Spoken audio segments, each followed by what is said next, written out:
Iñaki Ugalde, Mutiloko alkatea, eta Salome Olaetxea, Mutiloko zinegotzia.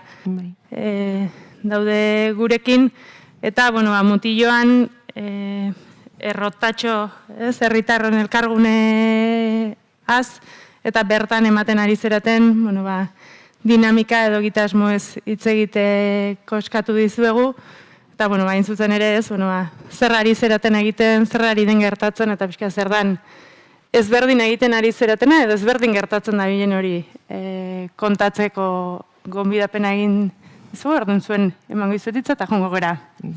Nasaldeetan. Atxalde hon. Azteko, eta idea bat iteko, errotatxo eraikine, berak aipatu duena, hor argazkian azaltzen da hori da, bai? Eta gehiago kokatzeko... Ara, Zuzano. Ara? Bai. Bale. Askotan gertatzen zait, ez dakit jende berrikin edo elkartzen naizenen, ez? Nungoa zea eta mutiloakoa naiz, eta hori nunda hau. Orduan ez dakit hemen jende danak jakingo duen nunda hon. Eta horregatik, pixka bat, Gipuzkoa barrun kokapena hortxe gorriz daun markatxo hortan, hor bizigea, horko gea, Iñakitani, eta hortxe jarraitzen dugu alde hon guztia egiten. Herri txikie da, 265 biztanle ditu, egie da giza baliabide aldetik eta udalak nahiko gabezi ditula, figura asko igual inguruko herriekin, udal herriekin konpartitu edo elkarbanatu behar ditugula, agian gizarte laguntzailea, idazkaria, medikua adibidez astean 3 egunetan etortzen da, erizaina egunero daukagu, eskola txikia ez daukagu, baina bai daukagula ludoteka, eta arratsaldero dinamizatzaile batekin bertako aurrek bertan elkartzen die. Eskola, modu naturalen esango genduke edo segurara edo zerainera egiten dute, eta orduan, askotan banaketa horrek gero elkar bizitza iteko zailtasunak ekartzen ditunez, erabak izan pixka ludoteka figura hori jartzea, eta egie da gero umek beraien arten ezagutzen diela, eta edo zein ekintza eta iteko ondo etortzen dela, bai. Taberna daukeu, eta lehen naparrak esaten zuten bezala, taberna da, ostatua da, azkenen gure pena kontatzeko, gure topalekue, askotan, toki egoki izaten da, edo zeinekin harremanak eiteko, eta gero hortaz aparte, egie da ondo kokatuta garela nazional batetik oso gertu gaude, garraio publikoa ez da gu nahiko genuken bezainona, eta egie da horrek nolabait behartzen gaitula kotxea erabiltzea, bai? Ez dakit, zerbait gehiago Iñaki, hola orokorren? Nik uste nahikoa dela horrekin. Bai, denbora gutxi daukegu gaina. Ez dauko asko, eta igual zuzenen hasiko rotatxoren kontu horiekin, ez?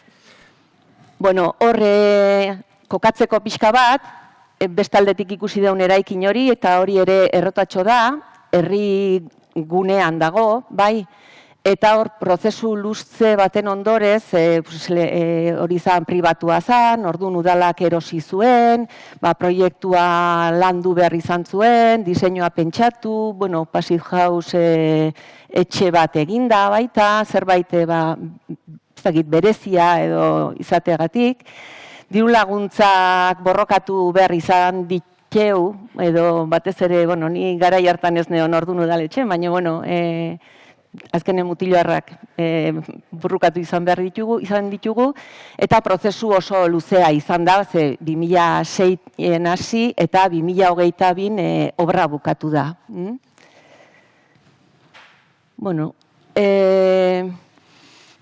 Erabilera, hor sortzen zaigu kriston aukera, ze espazio oso handie da, pentsatu bertan zeola errota, bera izenak esaten duen bezala, zegoela etxe bizitza, eta, bueno, baserria zan, orduan ikulluk, eta dena orduan ez dakizen bat dauden, metro karratu asko daude. Eta, karo, eraberrituta gero, gelditzen da hor espazio bat, izugarrizko espazioa, etxe bizitzan egindana da, nolabait, etxe bizitza hori mantendu sukaldea, tresna zarrakin eta gero telare batzuk bertan herrin egiten ziren makina batzuk eta berreskuratu die, eta ikusgai utzi die. Momentu honetan errota bera ez dago martxan, baina asmoa dago aldaperoa bete eta martxan jartzen dugun pixka bat ez dakit erakustoki bezala edo zerbait egiteko. Eta oso importantea ikusten gendun aukera horrekin nolabait herritarrak parte hartzea eta herritarren iritzia entzutea. Eta orduan parte hartze prozesu bat iriki izan. Eta igual hor Iñaki gehiago dauke. Abia puntue horra zizara esango nuke. Azkenean errotatxorekina salok esan duen bezala, azken prozesu luze bat izan da, hasi zanetik eta bukatu den arte, baina, hori nekeza izan bali mazan, nekeza izan da baita, pixka bat 2022-tik gaur egun arte, horri zera bila eman, ez? Ozimutan aipatu behar da, herriko plan estrategikoan edo jasota dagoela, 2020-hogeita batean egintzen plana, eta 30 baitarteko da, eta, bertan jasotzen zan, eta, parte hartze prozesuan esango nuke oso aberatsa izan zela, 80 lagunek edo parte hartu genuen prozesu horretan, orduan jasotzen zan, errotatxok erreferentziazko leku bat izan behar zuela.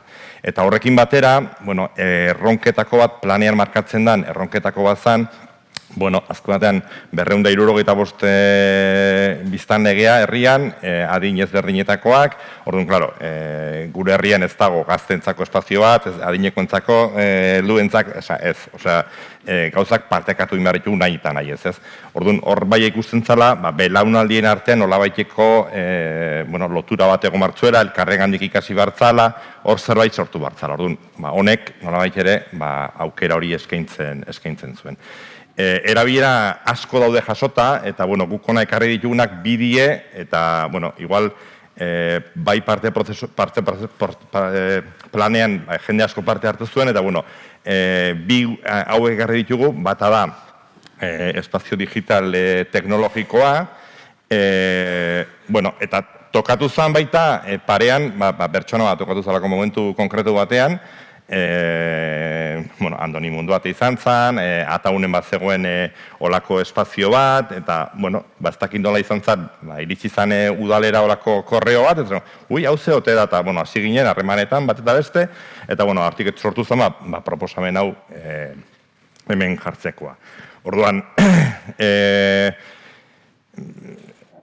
errota berez da, ele batean, salok esan duen bezala, batean ondarea jasotzen da, baina bestean, garaibateko etxe bizitza zana eta etxe bizitzak 3 solairu dauzka. 3 solairu horitan, askorako aukera ematen dute, ez da beteta, ez da gutxia horik ere, baina, beko plantan, erabaki izan espazio hau martxan jartzea. Horre prozesu nahiko luzea izan zen, ze horra zira batean, tabakaleratik edo sortu zen proiektu piloto bat zen, impact hub-ekin harremanetan jarri ginen, hor lurlab mobil, lurlab nolabait ezan laboratorio bat, baina laboratorio digital hori, pixka bat eremu nekazal mundura edo inkunu rural batera eraman da. Orduan, zer egin da? Azioten mobil zan, espazio zan karro bat eta herria etortzen zan tarteka, eta gero urrengo urratxa izan zan, pixka bat elementu egidanak, impresora 3D horiek, telebista, ordenagailu, sukaldeko espazioa, laserra, fresadora, hainbat egizan oso ondo ekipatuta dagoen espazioa da. Espazio horren helburua, batet izan ikastaro hauek egitea, eta hor daude adibide batzuk, egurrezko taulak egin dira, lanparak egin dira, umentzako puzleak, hainbat eta hainbat gauza. Baina, horrez aparte, nahi izan baita, espazio horrek aukera eskaintzea herritarrei, ikastar hauetara joteaz gain, berak pertsona horiek balin bat zeukaten nolaileko behar bat edo, nik nahi balin badet, egurrezko baserrean izena jarri, juten zen pertsona hori, eta makina hauek erabiltzeko aukera eskaintzen zitzaion. Hori dana, egia da, soporte batekin egin degula. Pertsona bat egonda urte betez kontratatuta, laguntza bati esker, bera egonda, orduan, espazio hau hilean behin ireki egiten zen, astean 3 eguntan, ostegun, ostiral eta larun batetan egiten zen, egiten ziren ikastaro ezberdinak, baina horrez gain, pertsona horrek zeukan idea hori gauzatzeko aukerare ematen zuen. Lurlab mobila izan zen, gero errotatxo lab ez digu izanak jarri, baina errotatxo jarri dugu bakarri, zegia da, ireki zala eta 2023an hasi ginela, hor tartean 2025ko martxoan edo eten bat egonda, orain gaur egun ez da ja lurlab mobil, pertsona horrekin ez degulako jarraitzen, baina horreten bat egonda, eta orain berriz ere gaiari heldu diogu eta berriz ere hasi gara. Irekia da, horrek esan nahi du, kasu batzuetan pertsonek, eta itxita egondan tarte horretan ere, pertsonek eskatu indigutela bertako giltza, aukera dago baina sartu eta, oain izaukagu, baina klabe batekin, eta egia da pixat hori dana arautu barra badaukagula, baina aukera hango litzateke hortarako, eta orduan, tresna horietarako, aukera dago. Anekdota moduan, Iñakik esan dugu hain itxita egondan garai horretan, jendek eskatu dola igual erabilera, eta erabilera hori, normalen uzten zaio, makina horik erabiltzen dakien nahi, ez? Eta egon da bikote bat herrian ezkondu dena, eta oparitu behar dien gauzatxo horik, ja aztuta dauzket zer dien horik, gurren egin dituzte laserrakin, eta juten zirenan bertara, eta behiekin dako oparik izan die, bai? Eta gune inklusiboa izaten edo, azken baten komunidade guztiarentzeko topaleko ikaskuntza gune bat izatea, herrian badago jendea makina hauek nolabait ere erabiltzen badakiena. Orduan, pertsona horiek joan dira, eta beste batzuk ere, joaten dira, egiten dute, eta pertsona bat egonda tarte batean, orain ere pertsona bat badaukagu, baina herritarrek badakite, eta egia da, tarte horretan da, eten hori pena bat izan dela, ze, martxan egonda mitartean, jende asko joan da, eta momentu batzutan, eta, etena, eta berriz ere hasingea, eta berriz ere beste pauso. Bai, zerantzune oso ona izan da, jende gaina oso desberdin etorri da, ez bakarri makinak erabiltzen dakienak, ez dakienak bai, gaztegok, umek, heldugok, jubilatuk, ez? Danetik egon da, orduan politia izan da, ze azkenen elkargune, topagun ere politia egoki bihurtu da, eta guain berriro, etenaldi horren ondoren, hain behar deuna da, hori, genduken hori berreskura oin behar deu, ez? Eta orduan, lortzen deun, nik uste baietz.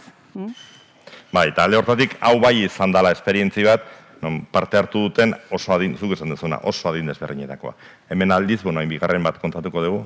Bai, hau da bigarren ekimena edo alde batetik egongo da errotatxo lab edo mutilon sekula ez da izango lab hori, errotatxo izango da, baina, igual instituzioetan eta orkestu behar deunen lab hori jarriko deu, ze asko jazten do.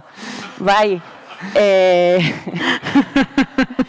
orduan, Eusko ikaskuntzaren deialdi bat euki gendun, eta, gustatu zitzaiun proposamena, behaiekin, etorri zan koro muro, etorri zan proposamena aurkeztea, hasieran egia da pixkat komplikatu iruditu zitzagula, ez gendula oso ondo ulertzen, esan genion, udal taldeari azaldu zigun, eta gelditu ginen, ez dakiu, ze esaten nahi dan emakume hau, eta esken nahi dugu jendeek entzutea, ez? Jende jakitea zer eskaintzen nahi zean, da guk ez dakigu azaltzen da, egin duna izan zen, deialdi bat,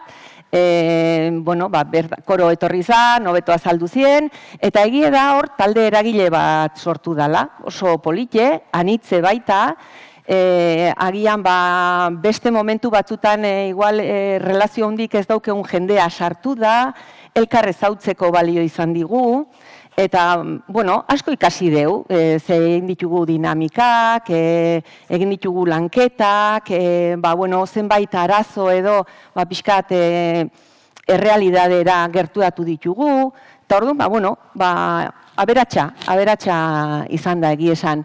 Orduan, egie da, mutilon baita jende heldu zahar asko dagoela, beste hainbat tokitan bezala, baina gure kezka nagusitako badala, belaunaldien arteko transmisio hori, elkar zaintzaz, azkenen jendeare batzutan, jende asko bizi da kasko, baina batzuk bizi die baserritan, bakarrik, aparte, orduan erlazio hori oso zaile izaten da, ez? Da orduan, zer egin jende asko, o jendea naiz eta bakarrik ez bizi herria gerturatzen ez diren horik zergatik ez diren gerturatzen, lehen Maineru eta planteatzen zuten bezala, zergatik ez die etortzen, ez? O ikastegetan ere.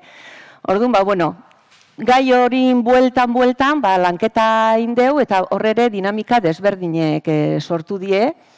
Bat izan zan goien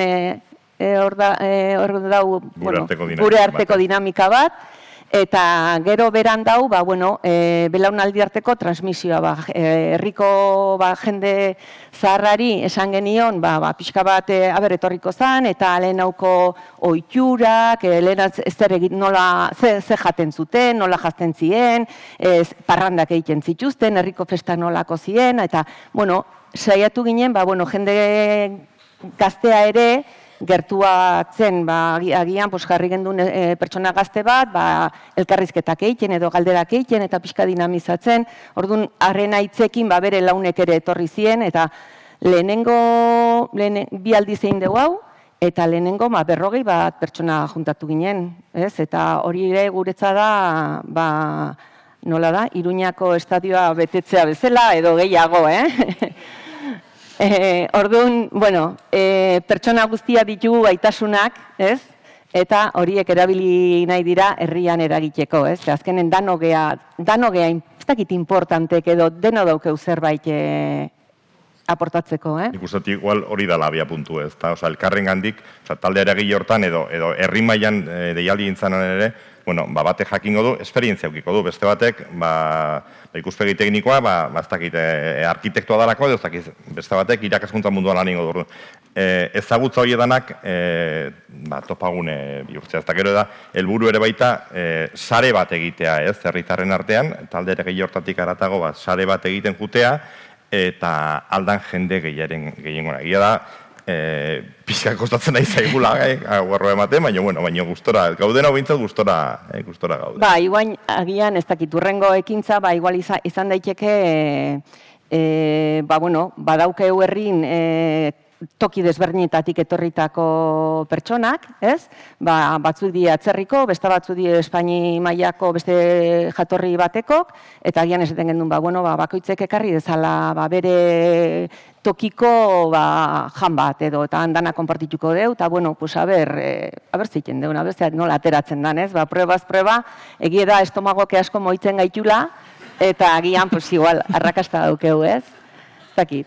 Eta gero da egia da, gizarte labau, ez dala mutiloan abiatu duen proiektu bada, baina, herni alden ere badago baita, eta legazin ere badabiltza horretan, eta justu aurrekoan egin gendun topaketa bat hiru herrin artean, eta, ondo etorri izan, ze azkenen, ikusten ditugun utxune gabezi hori denak, bestetan ere partekatzen, ikusten dira baita, ez da, Nik, helduingo izuet, denboran ere larria biltzalako, azkenan ekintza jarri dezu erdigunean, indargunetatik lanean ere bazabitzate, ez?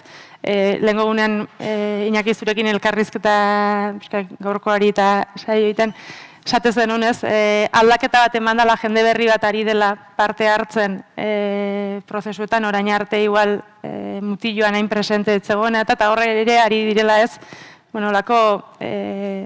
beste ezin egon batzuk edo sortzen, igual pixkat horren inguruan.